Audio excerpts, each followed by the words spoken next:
Study IQ IAS, अब तैयारी हुई अफोर्डेबल।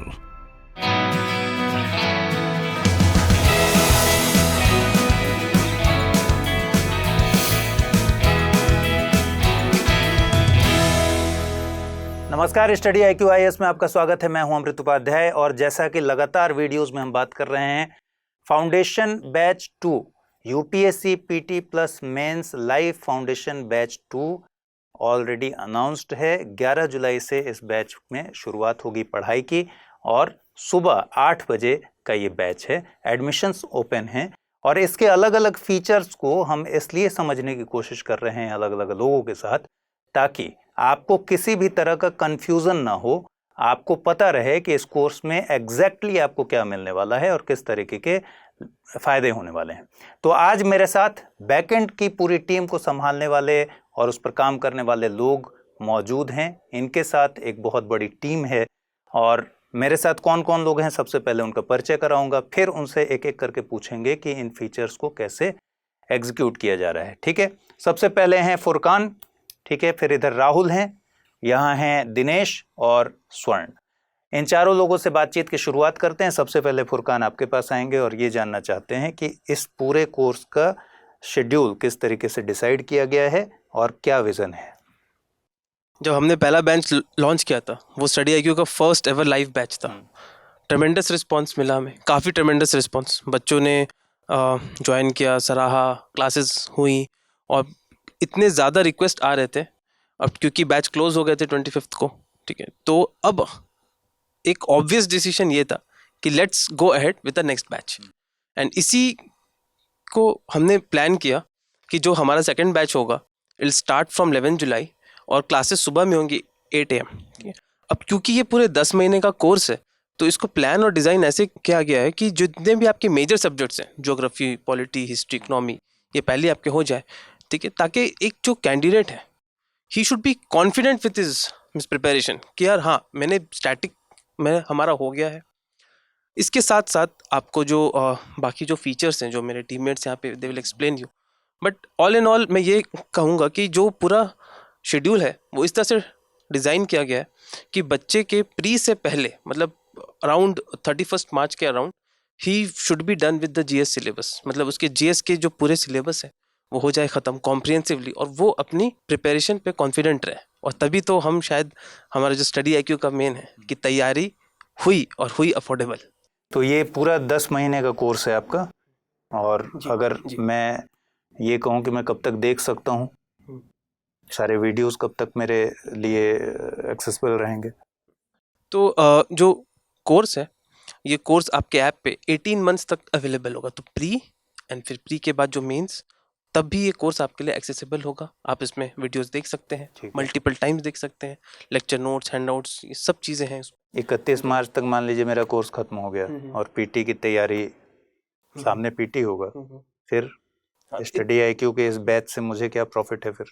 नहीं, तो 31 मार्च को जब आपकी तैयारी खत्म हो जाएगी, उसके बाद हम प्रीलिम्स के लिए एक स्पेशल रिवीजन टाइप के बैच लाएंगे, जिसमें आपके ईयर के जितने भी इम्पोर्टेंट इवेंट्स थे वो बताए जाएंगे। और हमारे एक सक्सेस रहा है SIP, the success in prelims programme, जो हमने पहले लॉन्च किया था। उससे काफ़ी ज़्यादा सवाल आए थे इस बार प्रीलिम्स में एंड उसका हिट रेशो काफ़ी अच्छा था। तो उसी को डिज़ाइन किया हमने इस तरह से कि एक बार जब कैंडिडेट का फाउंडेशन हो जाए, तो उसके बाद he can work on the SIP module, और वो एकदम प्रीलिम्स के लिए, जिसको कहते हैं ना बैटल रेडी, एकदम वो तैयार रहेगा। तो ये SIP मॉडल इस कोर्स का पार्ट है? यस, वो इस कोर्स के साथ ही हम। ठीक है, मतलब 10 महीने का कोर्स जैसे आपका पूरा हुआ, उसके बाद आपको प्रीलिम्स की तैयारी के लिए SIP मिल जाएगा और आप पूरे साल के घटनाक्रम को एक जगह देख पाएंगे। जी बिल्कुल।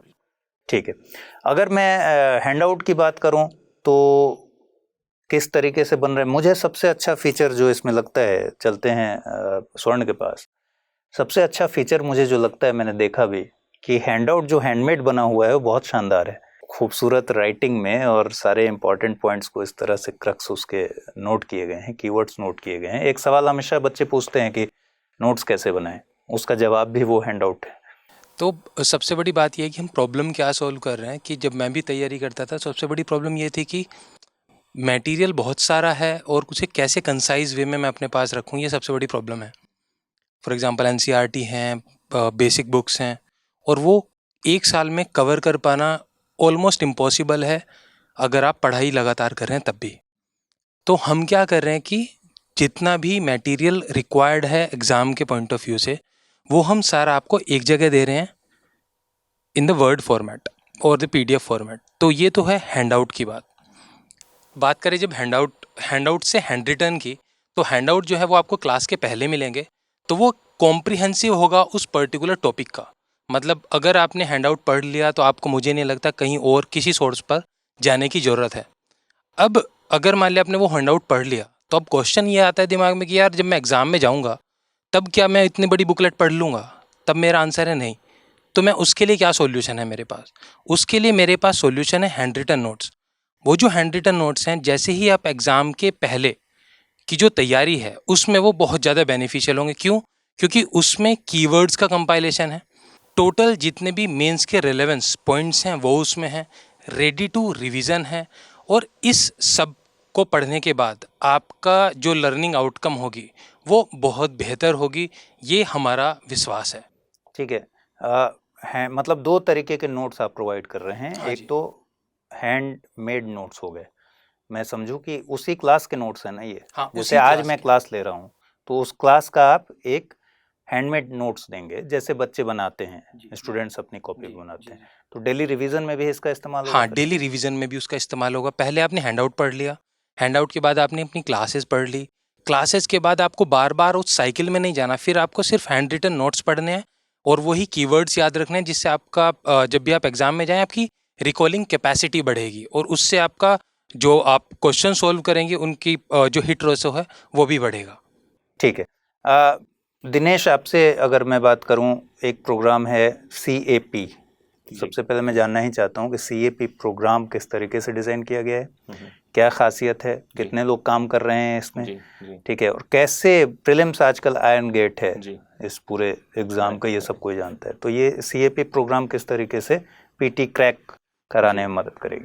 जी, CAP जैसे नाम ही बताया जाता है, करंट अफेयर्स प्रोग्राम है।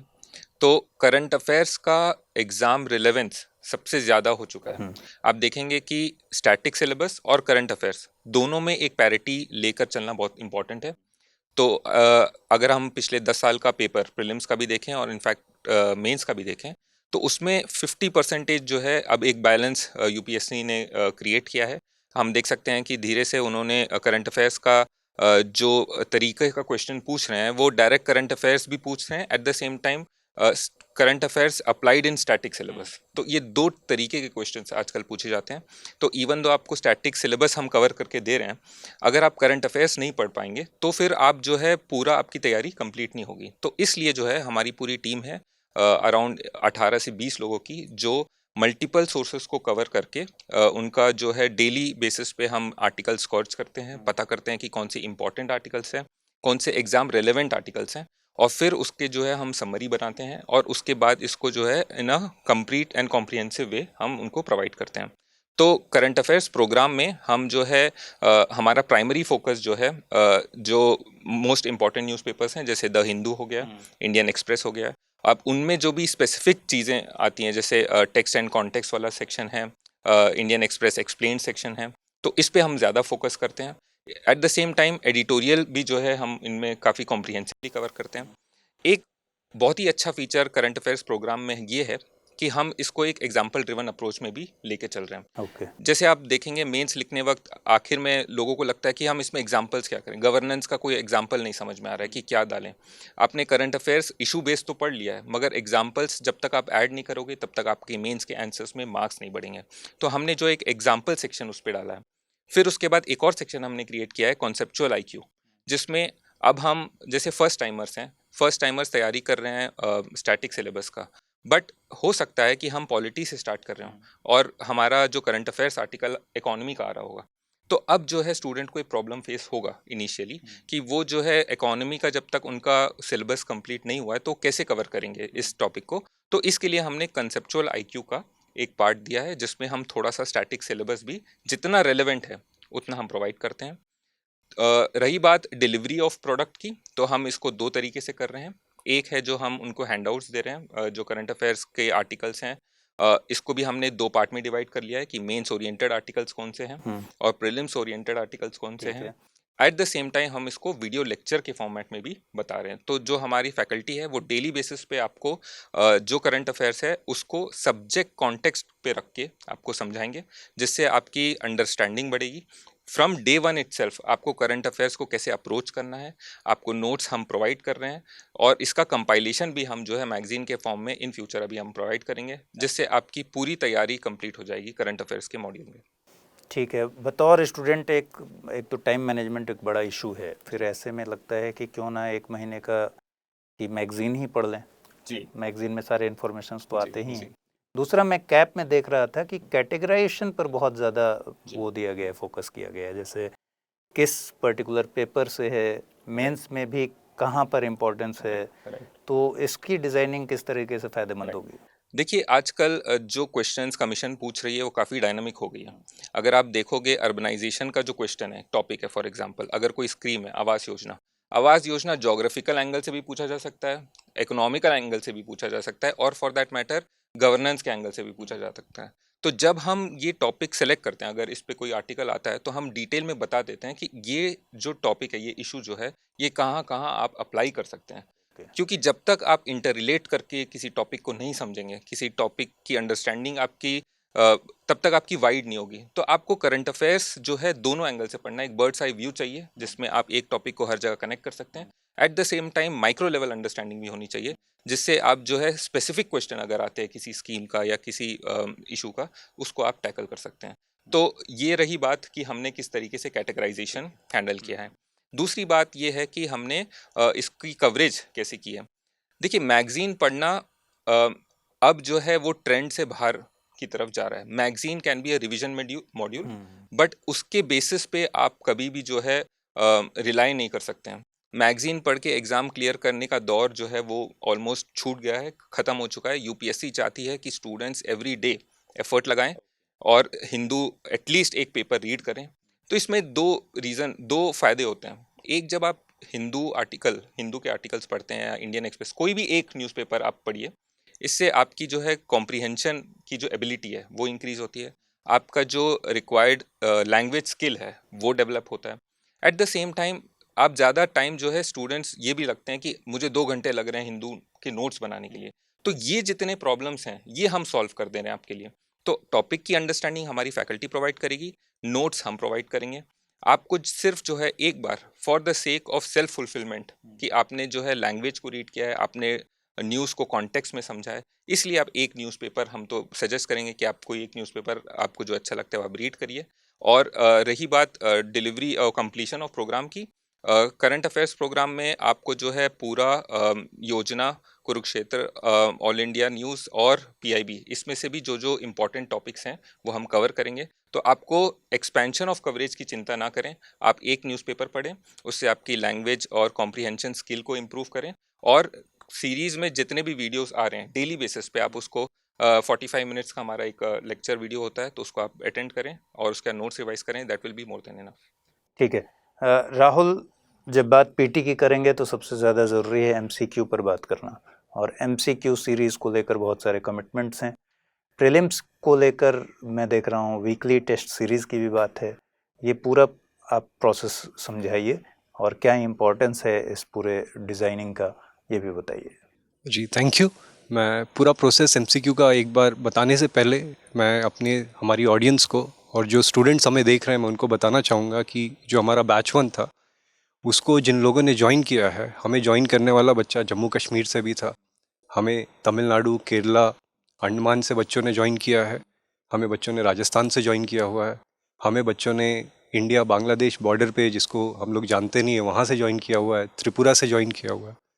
तो जब आपको इतनी जगह से लोग आप विश्वास दिखाते हैं तो जो आपकी रिस्पॉन्सिबिलिटी होती है कई गुना बढ़ जाती है।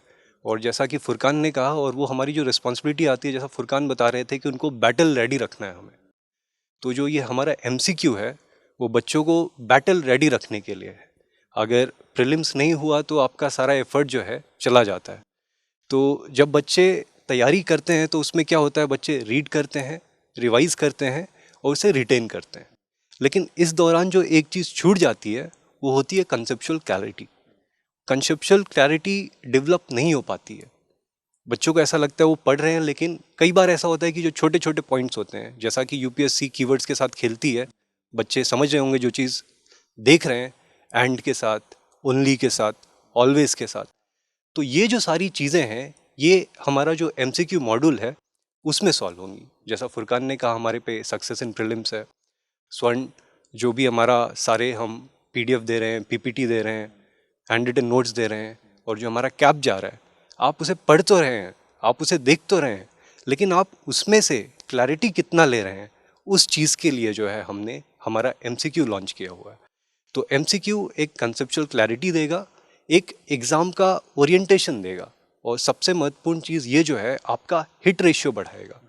जो आप टॉपिक कवर कर रहे हैं उसमें आपको कितना समझ आ रहा है यूपीएससी के ओरिएंटेशन पे। और मुझे लगता है जो एमसीक्यू का क्वालिटी हम प्रोवाइड कर रहे हैं वो यूपीएससी से मैच करता है। आप क्वेश्चंस तो दिन में कितने भी लगाते जाइए, लेकिन अगर वो एग्ज़ाम ओरिएंटेड नहीं है वो क्वेश्चंस, तो कोई फ़ायदा नहीं। तो कोई फ़ायदा नहीं है। आप चाहे दिन में 100 लगाइए, 1000 लगाइए, लेकिन अगर वहीं पे आप 50 लगाएं, जैसा कि जो हम अपने वीकली मॉड्यूल में दे रहे हैं, वो एग्ज़ाम ओरिएंटेड है, वो हिट कर रहा है, जो नेचर ऑफ डिमांड है, जैसा कि दिनेश ने कहा कमीशन ये का। एमसीक्यू सीरीज और वीकली मॉडल, जी हाँ, ये कैसे अलग है? मतलब एमसीक्यू हम कब प्रोवाइड कराते हैं, हर क्लास के अंत में, या फिर कैसे इसको कैसे डिज़ाइन कैसे किया गया? जी हाँ, तो हम इस पे दोनों तरीके से जाते हैं। जैसा कि हमने कहा, हम अपने यूज़र के लिए हम चाहते हैं हम उसको सब दे दें, जितना पॉसिबल है हम उसको सारी चीज़ देना चाहते हैं। तो हम क्लास के लेसन के बाद भी उसको एमसीक्यू देते हैं, और एक वीकली समराइज करने के लिए उसने जितना पढ़ा है उसके लिए हम एक वीकली एमसीक्यू भी उसको दे देते हैं।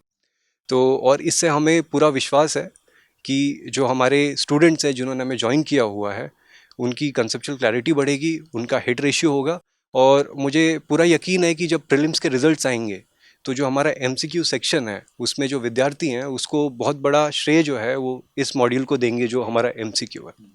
इसके अलावा भी प्रीलिम्स टेस्ट सीरीज है या यही है? जी हाँ, जैसा कि हमने कहा हम सब कुछ देना चाहते हैं जो भी पॉसिबल है, तो हमारी प्रीलिम्स टेस्ट सीरीज़ भी है। इसके अलावा इसके अलग से जो हम देते हैं वो स्पेशली आपका, जैसे जब आप वीकली टेस्ट लगा रहे हैं या आप डेली एमसीक्यू लगा रहे हैं, तो उसमें एक चीज़ रहती है कि वो आपका कंसेप्चुअल क्लैरिटी डेवलप करती है, लेकिन जो टेस्ट सीरीज़ है वो आपका टेम्परामेंट बिल्ड करता है। जब आप एग्ज़ाम में बैठ के जो गलतियाँ करते हैं, जो प्रेशर में करते हैं, जो एक टाइम बाउंडेशन में आप लगाते हैं, वो हमारी टेस्ट सीरीज़ आपको प्रोवाइड करेगी। तो मुझे लगता है कि अगर दोनों का बैलेंस लेके चलें तो तैयारी अफोर्डेबल ही नहीं होगी, तैयारी पूरी हो जाएगी। या जिसमें मैं अगर स्टूडेंट हूँ तो मैं आपके प्रीलिम्स टेस्ट सीरीज में 2 घंटे में पूरा पेपर लगाऊंगा? जी हाँ, ठीक जी है, हाँ। ठीक। मेंस की अगर बात कर लें, ये तो हो गई बात पीटी की। अब मेंस में सबसे बड़ा जो रोल रहता है वो रहता है मेंस आंसर राइटिंग का। तो आंसर राइटिंग को लेकर क्या योजना है, और आंसर राइटिंग में कैसे, अगर मैं स्टूडेंट हूँ, मुझे आप कैसे इम्प्रूव करेंगे? मान लीजिए मेरा भी इनिशियल लेवल पर मेरी राइटिंग की जो क्वालिटी है बहुत अच्छी नहीं है, तो इसको कैसे ट्रैक करेंगे, मुझे कैसे उस लेवल तक पहुंचाएंगे कि मैं मेंस में आंसर अच्छा लिख पाऊँ, मार्क्स ले के आ पाऊँ? देखिए, जब भी कोई न्यू एस्पिरेंट होता है जो प्रिपरेशन स्टार्ट करता है, अगर आप उससे एक सवाल पूछिए कि सबसे बड़ा चैलेंज क्या है, तो उसका जवाब एक ही होता है, आंसर राइटिंग। क्यों? किताब तो वो पढ़ पढ़ लेता है 4-5। अब जैसे कि मैंने पॉलिटी पे, if I have read 5 books, but अगर मैं उसको कंसाइज करके एक 150 वर्ड्स का आंसर नहीं लिख पा रहा हूँ, तो क्या वो 5 बुक पढ़ना मेरा वर्थ है एग्ज़ाम क्लियर करने के लिए? बेशक उसमें को you can gain knowledge, but is that knowledge enough to clear the exam? तो ये एक बहुत बड़ा प्रॉब्लम स्टेटमेंट था हमारे सामने जब हम कोर्स को जब हमने डिज़ाइन किया कि चलिए हम बच्चे को इतनी सब चीज़ें दे रहे हैं, सो अगर ये प्रॉब्लम स्टेटमेंट है, ठीक है, तो what is the answer to this? तो इसके आंसर में हमने लाया था ये कि एक मेंस आंसर राइटिंग प्रोग्राम होगा हमारा। अब ये प्रोग्राम क्या है, हर क्लास में जो भी मेंस रिलेवेंट टॉपिक्स हैं वहाँ पर सवाल फैकल्टी देती है, स्टूडेंट उस सवाल के आंसर्स को लिखकर एक ईमेल आईडी पे स्कैन करके भेज सकता है।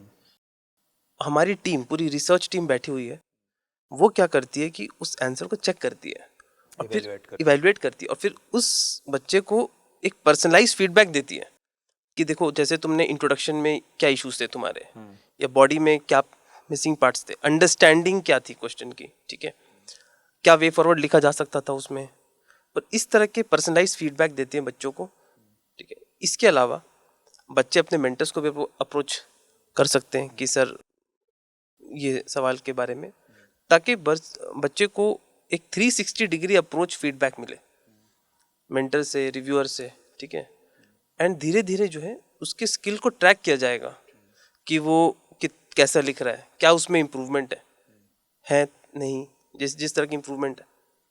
तो ये हमारा आइडिया है मेंस आंसर राइटिंग प्रोग्राम को, कि बच्चा जो है वो उसकी आंसर राइटिंग स्किल बढ़े, और that will be linked with static, क्योंकि फैकल्टी जो है वो हर क्लास में एक मेंस का सवाल देती है। अच्छा, जो भी उस टॉपिक को लिया है, डेली बेसिस पे जो भी उस टॉपिक को लिया है। अब जैसे कि कुछ टॉपिक हैं, जैसे इन्वायरमेंट में इकोलॉजी का टॉपिक हो गया, शायद उस टॉपिक से मेंस के सवाल नहीं आते हैं, तो शायद वो टॉपिक पे फैकल्टी नहीं दे पाएगी, बट जो मेंस रिलेवेंट टॉपिक्स है उसमें जो which is almost 80% of the foundation course, you will get a mains question, और वो आप लिखिए और रिव्यू कीजिए, उसमें पर्सनलाइज फीडबैक मिलता है। ठीक है। मैं थोड़ा सा टीम के लोगों के बारे में भी जानना चाहता हूँ कि पूरे कोर्स के पीछे बहुत बड़ी बैकएंड टीम लगी हुई है, उनको चुनने के लिए क्या क्राइटेरिया बनाया गया है, उनकी अपनी एलिजिबिलिटी किस तरीके से तय की गई है? तो जो उनकी जो कंटेंट डेवलपमेंट में आने की मिनिमम एलिजिबिलिटी है वो ये है कि आपने या तो यूपीएससी के मिनिमम 3 मेंस लिखे हों, या फिर एटलीस्ट आपने एक इंटरव्यू जो है वो दिया हो। ये आपकी मिनिमम रिक्वायरमेंट है हमारे लिए। तो पूरी टीम इस तरीके से स्ट्रक्चर की गई है। हाँ जी।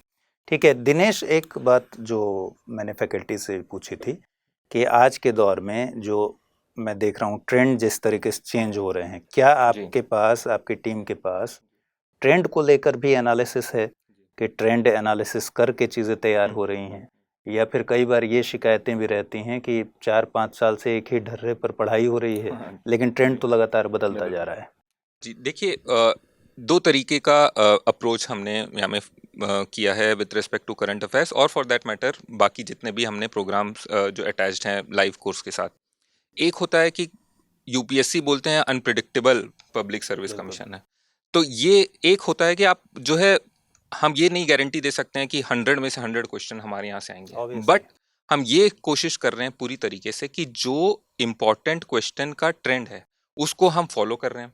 एट द सेम टाइम हम लोग जो है यूपीएससी को प्रिडिक्ट भी कर रहे हैं, क्योंकि हमने जो है पिछले 10 साल के जितने भी पेपर्स हैं उनको बहुत डिटेल में कवर किया है। At the same time UPSC ने इससे पहले जब 2011 में पैटर्न चेंज हुआ है और 13 में भी जब मेंस का पैटर्न चेंज हुआ था, तो उस वक्त जिस तरीके से यूपीएससी ने करंट सिनेरियोज को देखते हुए क्वेश्चन बदला था, और in fact for that matter last 5 years में भी अगर आप देखोगे कि किस तरीके से क्वेश्चंस चेंज होते जा रहे हैं, स्टैटिक का सिलेबस किस तरीके से उन्होंने मॉड्यूलेट किया है, करंट अफेयर्स की वैल्यू किस तरीके से उन्होंने क्वेश्चन में डाला है, तो उसमें जो है हम पूरी रिसर्च टीम जो है हमारी मोर देन 30 लोगों की टीम है, जो हर क्वेश्चन फुरकान बता रहे थे कि आपको डेली का एक क्वेश्चन जो दिया जाएगा, वो ऐसा नहीं है कि it is for a first timer can attempt it, but it is made with the standard of the commission. तो इसी तरीके से जितने भी MCQs दिए जा रहे हैं उसमें भी जो है हम ये मतलब ये एक्टिव पार्टिसिपेशन लोगों का होता है कि एक क्वेश्चन को हम 5 या 6 बार रिवाइज करते हैं, ताकि उस क्वेश्चन से हम एक एबिलिटी स्टूडेंट की डेवलप कर लें कि अगर ये क्वेश्चन ना आए directly, but still the student is able to gain that ability कि इसी तरीके से इसी लाइंस पे अगर सिमिलर क्वेश्चन पूछ लें यूपीएससी, तो student is able to complete that question और उससे उसकी मार्क्स पूरी तरीके से मिल जाए। तो ये हमारा 2 अप्रोच रहा है जिससे हम मेक श्योर कर रहे हैं कि ट्रेंड यूपीएससी का और यूपीएससी की प्रेडिक्टेबिलिटी में हमारी पूरी रिसर्च टीम एक साथ बैठकर अपने इनपुट्स के साथ questions as well as for that matter हमारी फैकल्टी के साथ बैठ के उनकी जो अप्रोच लेक्चर गिविंग अप्रोच है उस पर भी हम वैसे ही चेंजेस ला रहे हैं जिस तरीके से एग्जाम का ट्रेंड ठीक है। फाउंडेशन बैच 1 के बहुत सारे स्टूडेंट्स तो आपसे बातचीत कर रहे हैं लगातार, तो उस एक्सपीरियंस को भी ज़रा शेयर कीजिए। क्या एक्सपीरियंस वो शेयर कर रहे हैं आपके साथ, कैसा लग रहा है उनको फाउंडेशन बैच 1 के लाइव क्लासेस लेकर? तो जब हमारा फर्स्ट क्लास हुआ था फाउंडेशन बैच 1 का, तो 6 PM the class started and हम सब ऑफिस में थे। हाँ बिल्कुल। और काफ़ी जुबिलेंट माहौल था वो, क्योंकि हमारे लिए it was a new start to the journey. जब क्लासेस ख़त्म हुई तो हमने फिर स्टूडेंट्स को कॉल बैक किया और पूछा कि एक्सपीरियंस कैसा था, and they were all dilated कि एट दिस अफोर्डेबल प्राइस, इस प्राइस पॉइंट पे हम वो वाव फैक्टर दे रहे हैं। ठीक है, फिर स्टूडेंट्स को कहा गया कि आप अपने मेंटर से बात कीजिए। मेंटर से अभी जो बात हुई हमारी, उससे ये पता चला कि हमारे स्टूडेंट्स, जैसा राहुल ने कहा, वो देश के विभिन्न अंगों से आए हुए हैं और स्पेसिफिकली काफ़ी रिमोट एरिया से। तो उनके लिए ये एक उम्मीद है, स्टडी आईक्यू एक उम्मीद है उनके लिए कि हाँ, कि we can change their lifes, we can enable their dreams. तो ये अपने आप में एक सेंस ऑफ रिस्पॉन्सिबिलिटी है और हम सब स्टडी आईक्यू टीम के लिए ये गर्व की बात है कि भरोसा किसी ने आप पे दिखाया है, वो भी इतने दूर दराज के बच्चे हैं ये, ठीक है, और जज्बा रखते हैं कि हाँ, देश के लिए कुछ करना है। तो इससे अच्छी तो कोई बात नहीं हो सकती।